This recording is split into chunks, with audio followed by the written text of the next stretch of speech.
Impartial صاف اور شفاف انویسٹیگیشن کروا سکتے ہیں جب ان کے سربراہ وہ بیٹھے ہوئے جن کے نیچے لوگوں نے انویسٹیگیٹ کرنا ہے؟ یہ ہو ہی نہیں سکتا. اس لیے میں نے یہ کہا تھا کہ تینوں ریزائن کریں تاکہ انویسٹیگیشن صحیح ہو سکے.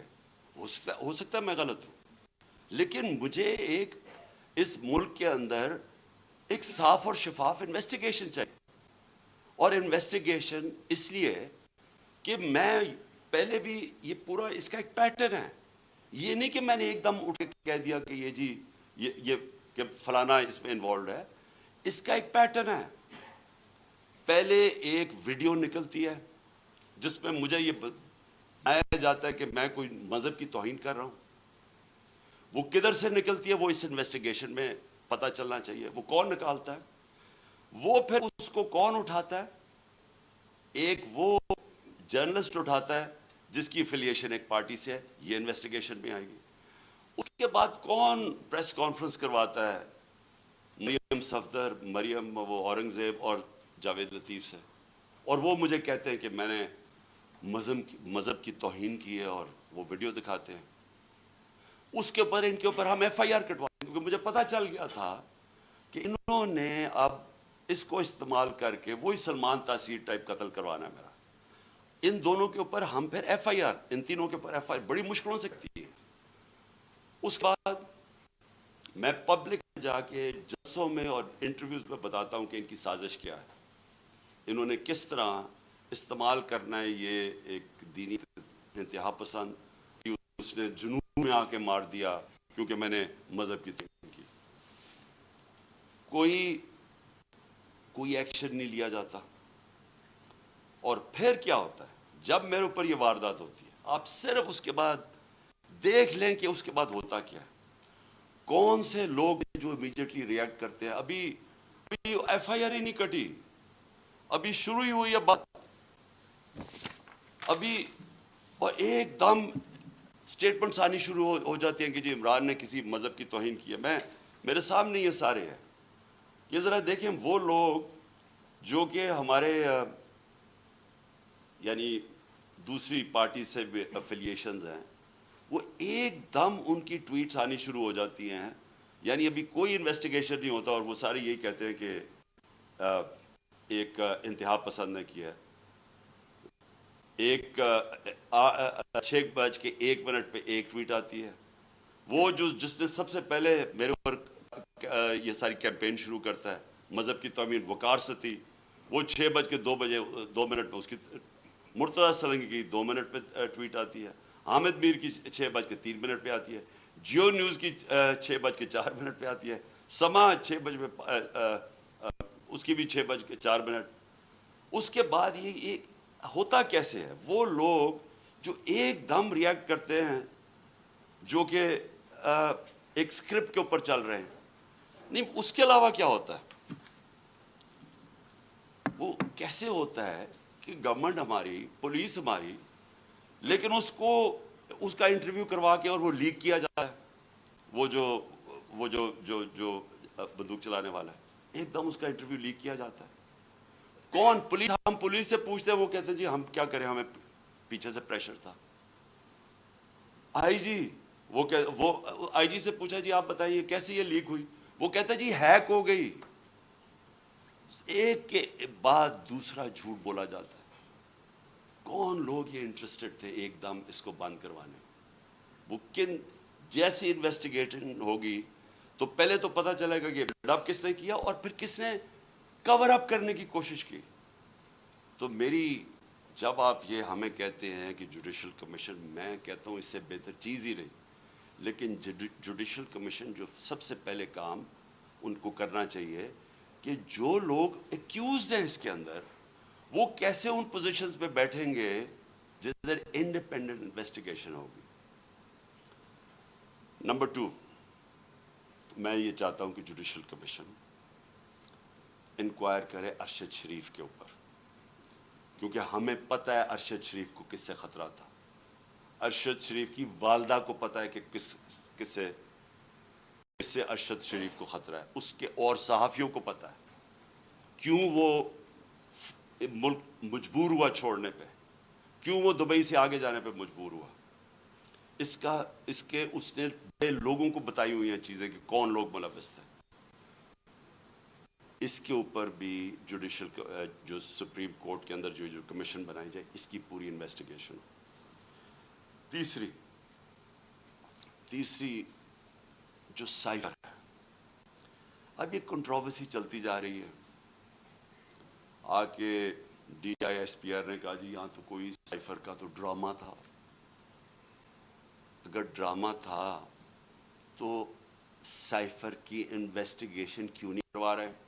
ہم تو گورنمنٹ میں نہیں تھے، ہم نے تو آرڈر کر دی تھی کمیشن فوری طور پہ انویسٹیگیشن کرے. ہم نے تو اسپیکر نے بھجوا دی تھی چیف جسٹس کے پاس انویسٹیگیٹ کریں. تو اب سوال یہ ہے کہ کیوں نہیں کسی نے انویسٹیگیشن کروائی؟ کیوں ڈرے ہوئے ہیں انویسٹیگیشن سے؟ کیونکہ آپ جو ساری بات بار بار کہتے ہیں کہ جی ہر قسم کی آتی ہے کہ جی یہ تو آتے رہتے ہیں ایسے سائفر. میں ایک ملک دنیا میں نہیں جانتا جدھر اس طرح کا کوئی سائفر آئی جی امبیسڈر کو پرائم منسٹر کو ہٹا دو. تو کیوں نہیں اس کے اوپر آگے بات گئی؟ جب نیشنل سیکیورٹی کاؤنسل کہہ رہی ہے کہ مداخلت ہوئی ہے اور ڈیمارچ کر رہی ہے، تو آئی ایس پی آر کیوں کہہ رہا ہے کہ جی یہ تو کوئی ڈرامہ ہوا ہے؟ تو چیف جسٹس صاحب یہ بڑا سیریس چیز ہے. اس کے اوپر آپ کے پاس سائفر آیا ہوا ہے. یہ ملک کے اندر ہو سکتا ہے کہ یہ نہ سازش ہو جو یہ کہتے ہیں، لیکن جب تک آپ انویسٹیگیشن نہیں کریں گے پتہ کیسے چلے گا کہ مداخلت تھی یا سازش تھی؟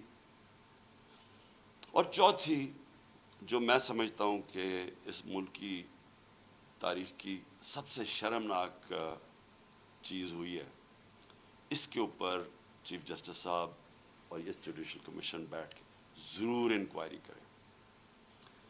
پہلے اعظم خان سواتی کو جس طرح انہوں نے پوتے اور پوتیوں کے سامنے مارا، اس نے ہر فورم پہ یہ بولا ہے کہ اس کو پہلے آ کے پکڑ کے مارا صبح کے 3 بجے، پھر اس کو ایجنسیز کے، اور اس نے نام لیا ہے یہ dirty Harry major general Faisal, اس کا نام لیا ہے کہ اس نے اور اس کے بعد آئی ایس آئی کو ہینڈل کیا جو اس کے نیچے تھی، اور اس کو ننگا کر کے مارا. اور ننگا کر کے مار کے اس کو کہہ رہے تھے کہ یہ بتاؤ یہ عمران خان سے بھی یہ ہوگا، اور جب اس کو تکلیف تھی وہ ہنس رہے تھے. ایک یہ شرمناک ہے کہ پاکستان کے سینیٹر کو ایک اس نے تنقید کر دی.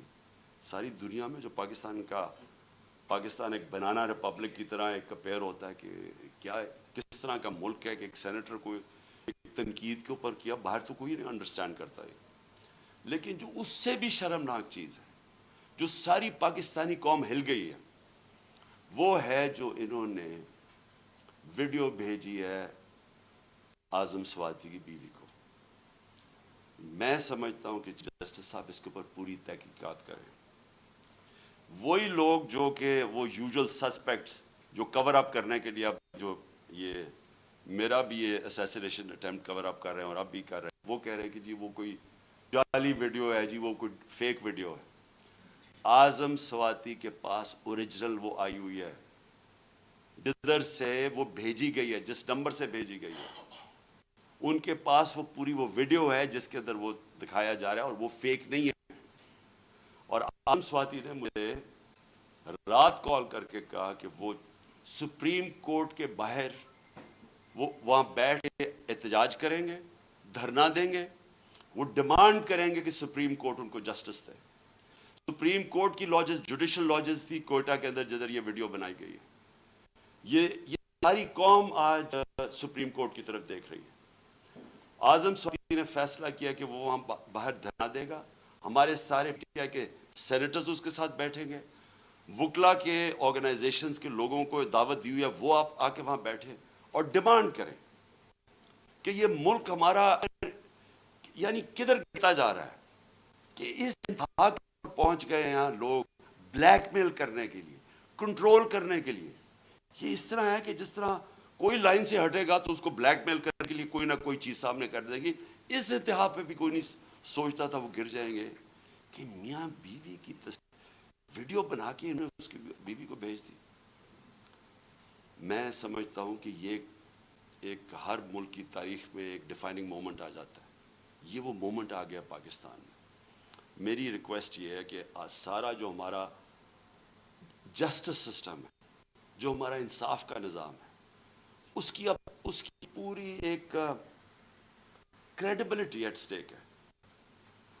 اگر اس نے اپنا اب عزت کرنی ہے پاکستان میں تو اس کو اب کھڑا ہونا پڑے گا کمزور کے ساتھ.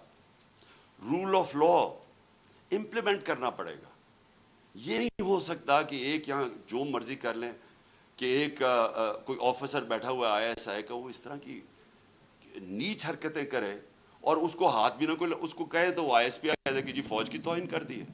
اس کو کچھ اور کچھ کہے تو جی ملک کی سیکورٹی کو کچھ ہو گیا، آپ کے اوپر جی سیڈیشن چارج لگ جائے گا، عمران خان کے اوپر غداری لگ جائے گی. جو مرضی لگانا لگائیں.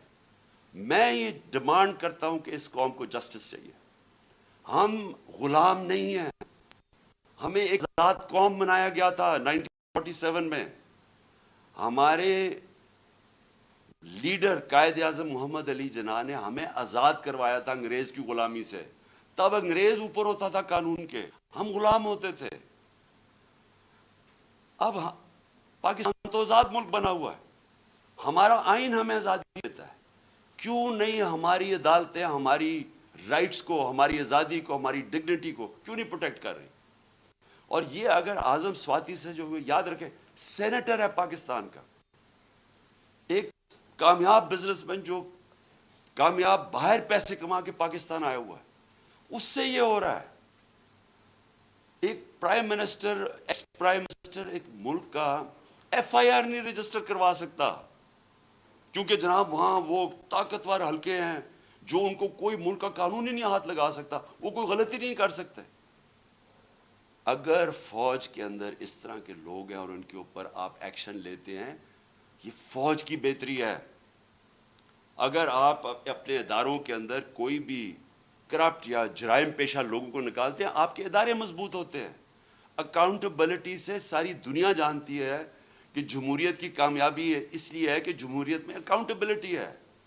جو ساری برطانیہ کی جمہوریت جو ہم نے اپنائی ہوئی ہے، اس کی بنیاد تھی میگنا کارٹا میں. میگنا کارٹا کیا تھی کہ طاقتور کو بادشاہ کے اوپر بھی قانون لاگو کرو، نہیں تو وہ قانون کے اوپر تھا. تو وہ ساری سٹرگل جو ڈیموکریٹک سوسائٹیز کی ہوتی ہیں وہ رول آف لا کی ہوتی ہیں کہ قانون کے سامنے سب ایک برابر. یہاں بلیٹنٹ وائلیشنز ہو رہی ہیں کہ یہاں ایسا کوئی کریٹ کر دیا خوف کا کہ لوگوں کے ذہنوں میں ڈال دیا ہے کہ جی یہ لوگ یہ تو بس ان کو تو کچھ کہیں نہ جو مرضی کریں کر سکتے ہیں. پاکستانی فوج مضبوط ہوگی جب اس کے اندر اکاؤنٹیبلٹی ہوگی. پاکستان کی فوج کمزور نہیں ہوگی. وہ کمزور اس طرح ہو رہی ہے جب اس طرح کا آدمی حرکتیں کر رہا ہے. تو میری ریکویسٹ یہ ہے کہ یہ جوڈیشل کمیشن بنے اور یہ چیزیں جو میں نے ابھی 4 پوائنٹس کہی ٹیک اپ کریں. اور میرا لاسٹ پوائنٹ، ہم نے فیصلہ کیا ہے کہ ہماری جو مارچ ہے اب وہ شروع ہوگی. منگل سے وہی وزیر آباد جدھر مجھے یہ گولیاں لگی تھیں اور ہمارے 11 اور لوگوں کو گولیاں لگی تھیں اور جدھر معظم شہید ہوا تھا، ادھر سے ہی ہماری مارچ شروع ہوگی. میں ہر روز مارچ سے خطاب کروں گا یہاں سے، اور ہماری مارچ اگلے 10 سے 14 دن تک، اس کے بیچ میں سپیڈ کے اوپر ڈیپینڈ کرتا ہے، یہ پہنچے گی پنڈی. سارے پاکستان سے وہ لوگ اسی ٹائم پہ نکلیں گے کہ ایک ٹائم پہ جب یہ پلان کریں گے 10 اور 14 دن کے بیچ میں پنڈی پہنچنا. میں پنڈی خود ہوں گا اور ادھر سے سارے پاکستان کی جو لوگ جمع ہوں گے اس مارچ کو پھر میں لیڈ کروں گا. اور میں یہ اپنی ساری قوم کو آج کہنا چاہتا ہوں کہ آپ ساروں نے ایک چیز سمجھ لینی ہے کہ اگر ہم یہ خوف کے اندر آ کے، اور ہم نے یہ جو میں بار بار کہتا ہوں کہ لا الہ الا اللہ، کوئی نہیں ہے خدا سوائے اللہ کے، یہ ہمیں آزاد کرتا ہے، یہ ہمارا کلمہ ہمیں آزاد کرتا ہے. آپ جس وقت کسی سے ڈر کے اپنی آزادی کمپرومائز کریں گے، اپنے ضمیر کا سودا کریں گے، میری نظر میں وہ شرک ہے. یہ ساری قوم کے لیے ہمیں اب اس وقت سب کو یہ اپنا خوف ہٹانا چاہیے اور بتانا چاہیے کہ ہم انسان ہیں, ہم بھیڑ بکریاں نہیں ہیں. ہم یہ قوم پاکستان ایک بڑی خواب کا نام ہے, اور ہم یہ اس طرح کی جو حرکتیں ہو رہی ہیں پاکستان میں, اور جس نے ہم ملک کا سارا پوٹینشل ختم کر دیا ہے کہ ہم آج بیکاریوں کی طرح دنیا میں پھر رہے ہیں, اس کی یہ وجہ نہیں ہے کہ یہاں وسائل نہیں ہیں, اس کی وجہ یہ ہے کہ یہاں انصاف ہی نہیں ہے, اس کی وجہ یہ ہے کہ یہاں رول آف لا نہیں ہے. اور اس لیے یہ وقت ہے حقیقی آزادی لینے کے لیے. آپ میرے ساتھ سب آئیں, سارے پہنچیں. جب میں انشاءاللہ پنڈی سے شروع کروں گا, اپنی پارٹی کو جوائن کروں گا اپنی, جب یہ سب ہماری جی ٹی روڈ سے شاہ محمود قریشی لے کے آ رہے ہوں گے, اور پھر باقی ہمارے لیڈرز پرویز خٹک کے پی سے, اور سارے ہمارے لیڈرز ایک پورا انسانوں کا سمندر لے کے آ رہے ہوں گے پنڈی, اور پنڈی سے انشاءاللہ میں لیڈ کروں گا, اور اس کے بعد ہم آگے جائیں گے. تو میں اپنی قوم کو آخر میں کہنا چاہتا ہوں کہ لا الہ الا اللہ, کوئی نہیں ہے خدا سوائے اللہ کے. اس کا فیصلہ ہوتا ہے جب وہ اوپر لے کے جانا ہوتا ہے. اس نے کوئی آپ کو اس سے پہلے نہ اوپر لے جا سکتا ہے. اس کا جب فیصلہ ہو جاتا ہے, ایک منٹ آگے نہ پیچھے ہوتا ہے. یہ جب آپ کا ایمان ہو جاتا ہے, آپ آزاد ہو جاتے ہیں. اس لیے یہ خوف کو ختم کریں کہ ڈرا کے دھمکا کے ہم یہ کر دیں گے وہ کر دیں گے, اور ساری قوم کو اس طرح بھیڑ بکریوں کی طرح رکھنا, یہ کوئی زندگی نہیں ہے. میں بار بار کہہ رہا ہوں کہ میرے لیے غلامی کی زندگی سے بہتر موت ہے, اور میں یہ چاہتا ہوں کہ جب ہم سب میں یہ اسپرٹ آ جائے, پھر ایک قوم وہ بنے گی جو آپ بن سکے. پاکستان زندہ باد.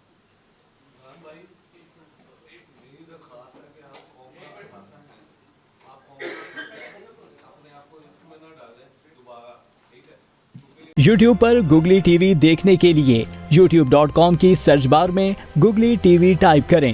گوگلی ٹی وی کے پیج پر سرخ رنگ کے سبسکرپشن والے بٹن پر کلک کرنا نہ بھولیے. یوٹیوب پر اپلوڈ ہونے والی ویڈیو سے باخبر رہنے کے لیے بیل آئیکن پر کلک کیجیے. آپ کو ہر نئی آنے والی ویڈیو کے بارے میں نوٹیفیکیشن موصول ہو جائے گا.